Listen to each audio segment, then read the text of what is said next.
T-bone steaks and mushrooms and onions on the grill. Already hit them with some butter and some white wine, Himalayan sea salt, and Tuscan seasoning. These steaks, you put them on the grill 7 minutes and don't touch them. Let them sit. You'll have a beautiful sear. Listen to that sizzle. Oh my gosh. That sear, 7 minutes without touching them, is beautiful. Look at those pieces. Mushroom's about ready to come off. Now I'm gonna let them go about 4 minutes.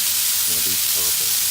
Another important thing to do with your steak, while they're finishing on one side, you gotta hit them with some butter. That fat is so important. Oh my God, it's gonna be outstanding. Off the grill, now time to rest. You gotta let them sit for 4, 5, 6 minutes.